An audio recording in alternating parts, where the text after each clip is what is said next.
Hello everyone and welcome to Camping Millennium. In this episode, we'll be reviewing Long Point Provincial Park. This episode is brought to you by Icebreaker, Move to Natural, Revo, NASA-born, performance-driven, Cotopaxi, built to last, sustainably sourced, ethically made, Spy Optic, a place where individuality has no bounds. Consider using the affiliated link in the description for your next purchase.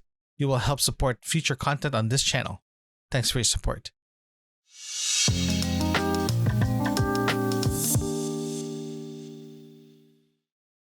Long Point Provincial Park is one of those parks that Michelle and I have been dying to check out camping-wise because it's a very beautiful spot. So we decided this year to go for it and grab a site, head down there and spend the weekend there and experience it and see if it's the same experience that we had when we were down there for beach day, for a day trip for a beach last year.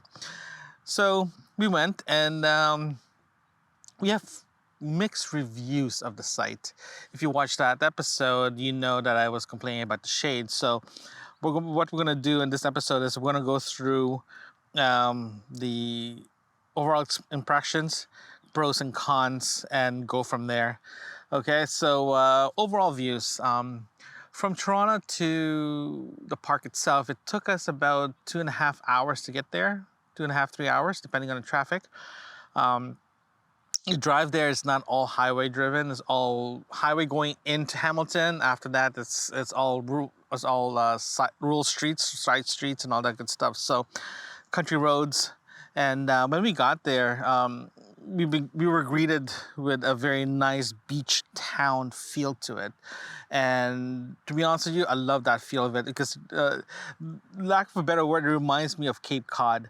When I went there many moons ago, it just reminds me of Cape Cod because it's so nice and it's so beachy. In the same time, it's not very commercialized.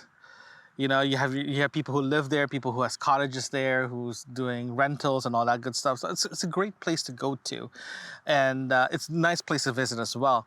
So we went there for 3 days, 2 nights, and it was kind of weird though because when we got there, we drove to the park, got to the park, check in, and after that they told us to go back 1 kilometer back to where we came from.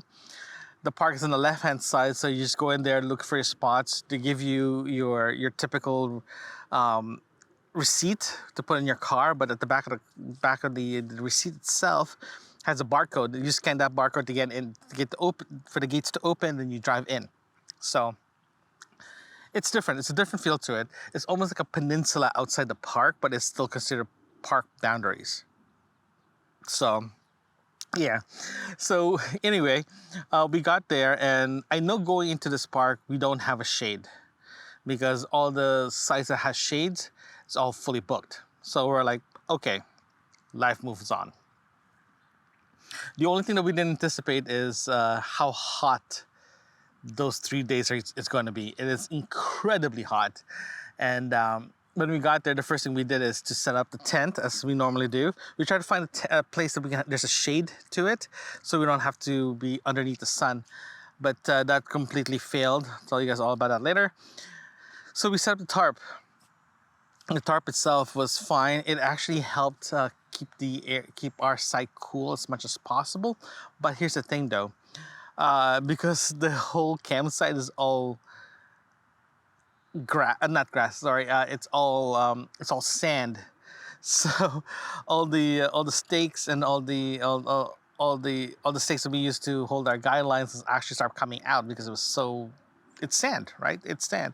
Even the ones that I have, that's the extra long ones that's designed for loose ground and all that good stuff, it's still yanking out pretty badly. So I was like, okay, whatever. So what we did is we just ending up hammering the stakes so deep enough that we can actually cover it with something to hold it into place. So it is always a workaround, so it's not a big deal. And so as soon as that's up and running, what we've also noticed as well too is the amenities. The amenities itself is it's incredibly clean. Like, it's super clean compared to other parks that we've been to. It is incredibly clean. So it is pretty good. The site itself, apologize, I'm actually at the park right now recording this episode. So the park, the site itself, we were located, it was, like I mentioned before, it was in a area that's outside the official park boundaries, but belongs to the park, the provincial park.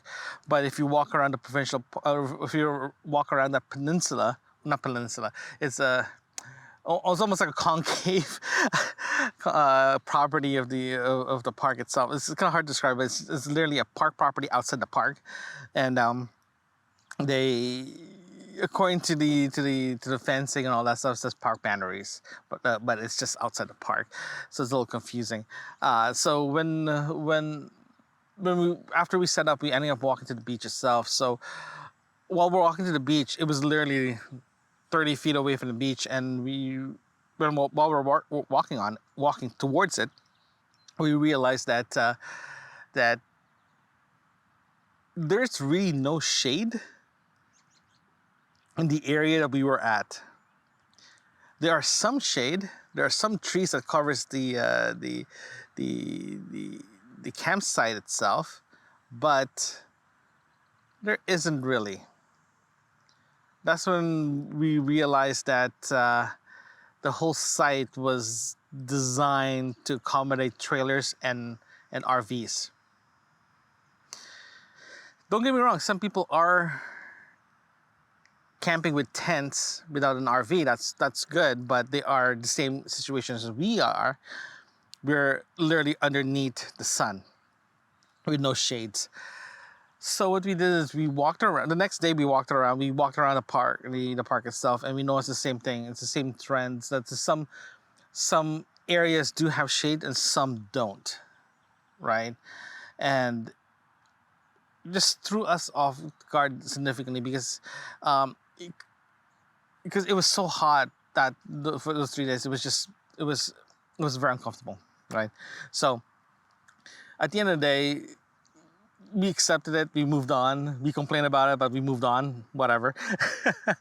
But yeah, and the good news thing about this is when you get into Long Point Provincial, before you get into Long Point Provincial Park itself, there's a small town, like I mentioned before. It's a small beach town, and they have a couple of stores there that you can go and all that good stuff. From the site that we have to that little area where all the businesses, but 2 businesses, it's a walking distance. It's not like you have to drive there. We ended up driving it because it was just too hot, and yeah, it was just too hot, so we decided to drive. But the point that we turned back to our site and the distance from there to the first store was another literally 2-minute walk. So we're like, I wish we just walked it instead of driving it. But anywho. So there we have ice creams, they have like supply shops, and you can get whatever you need there. This is typical places you go to, so it's pretty good. So that's a good part. There is 2 other sites inside the park itself, but they're dedicated for mostly RVers as well too, because there is there's hookups. It's more open, closer to the beach. We're really close to the beach, but this one is actually closer to the beach, and the same situation, there's really no shade. So just, again, we were kind of caught off guard on that one. Next time we go there, we're probably just going to bring up an awning, like a big awning, or a gazebo, I mean, and just plop it in the middle and just everyone just to hang out there, just to keep everything cooled down a bit. Yeah. What else is kind of overview? Oh, sorry, I forgot to mention that as well too. The park store, where the gate is to get in, it's pretty stocked actually. They have everything you need there. Again, from wood to ice to souvenirs, you name it, everything's there. And it's actually part of the bird watching trail as well too. So each area of the park itself has a platform or has a plaque saying that this area here you can find this certain type of birds. So it's pretty cool. If you're a big bird watcher, this is a great place to go to. So yeah, okay, I'm just rambling along now. So let's talk about pros and cons here. Let's start with the cons first. Cons, no shade, based on what I saw while walking around.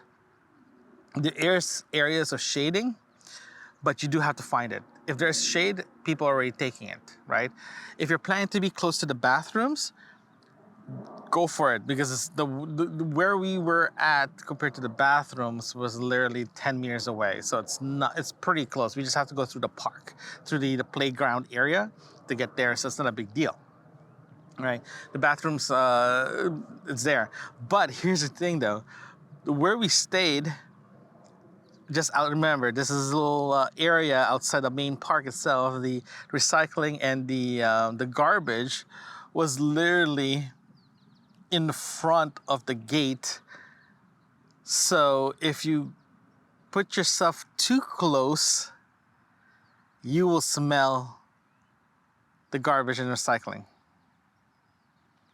But if you're far enough, you're fine.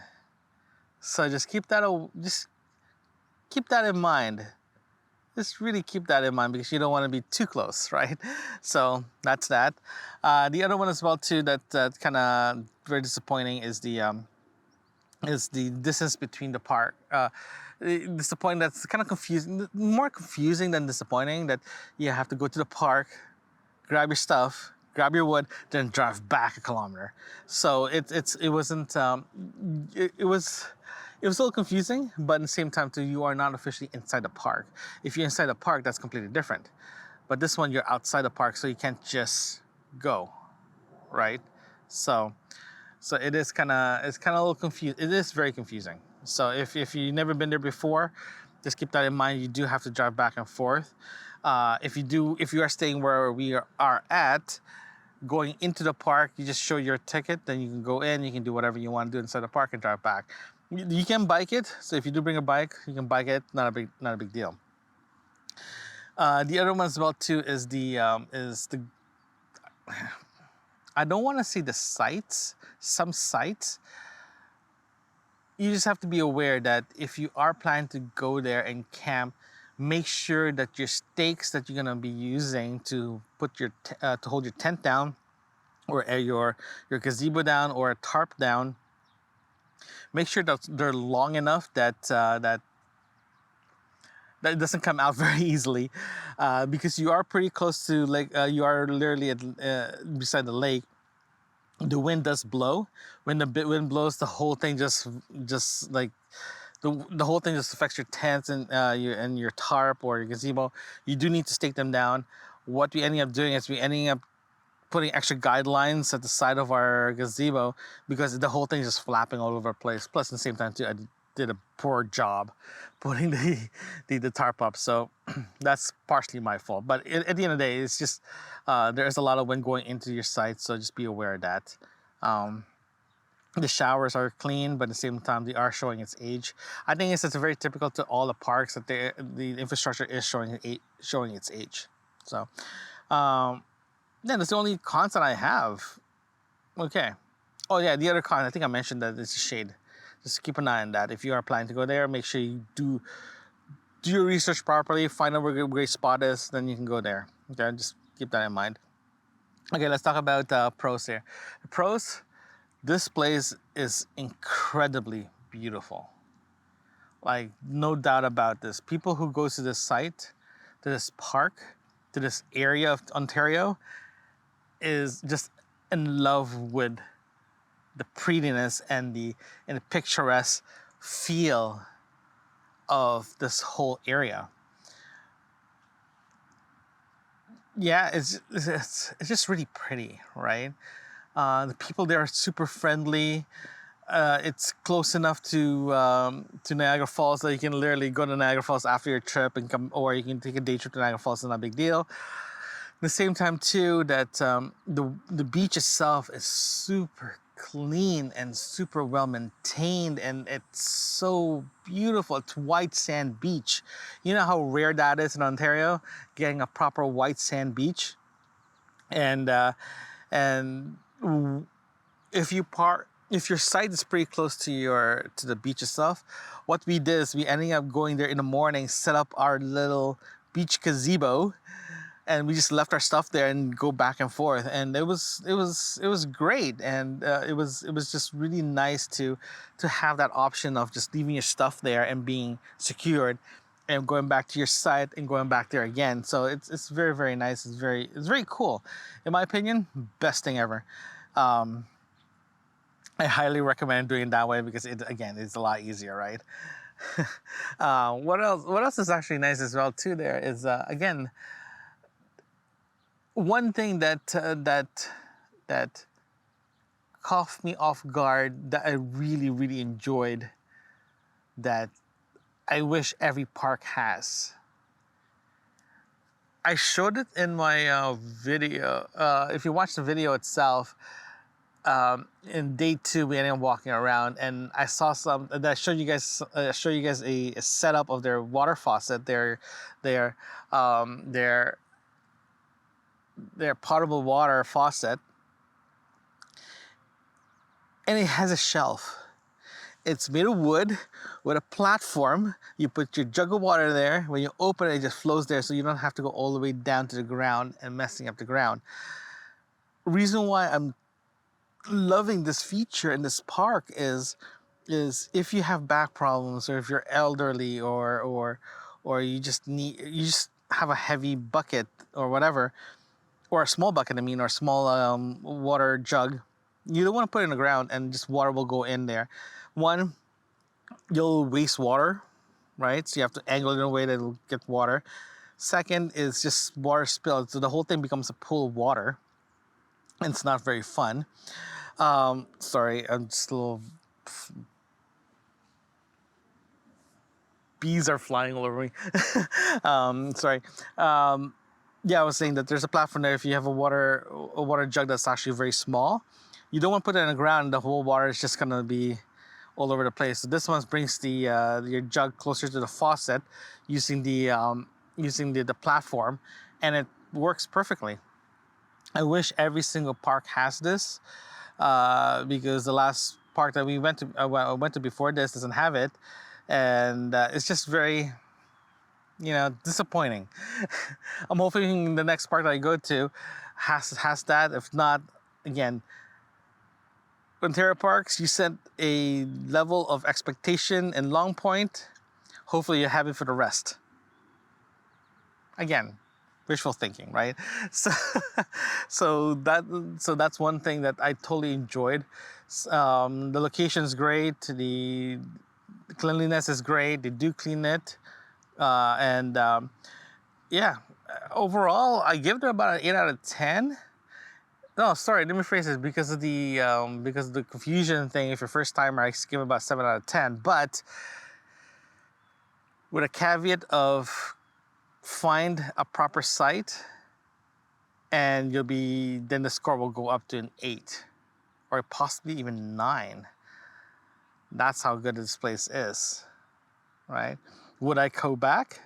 Yes, I will definitely go back, but this time I'm gonna be inside the park and see how that feels.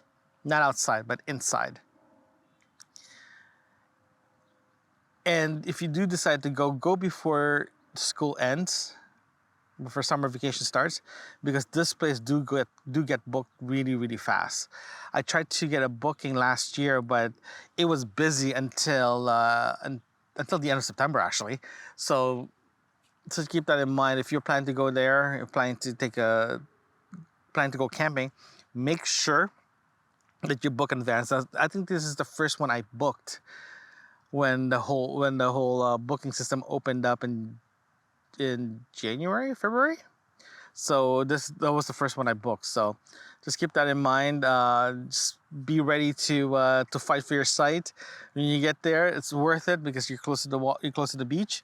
But at the same time, you do have to sacrifice a few convenience like shade if you're gonna go there. But overall, I'm very, very happy with the site. Yes, I'll definitely go back there. I'll find a new location because I definitely want to try different things. What I'll also do is I'll put the location of my of where I stayed, our site, in the description. So check it there. And yeah, that's all I have. Thank you very much, and I'll see you guys next time. Thanks for listening. If you like what you're hearing, consider supporting this podcast by buying me a cup of coffee, link in the description. You can also visit campingwithlenny.com. There you can find other episodes and links that can help you on your next camping adventures. Thanks again.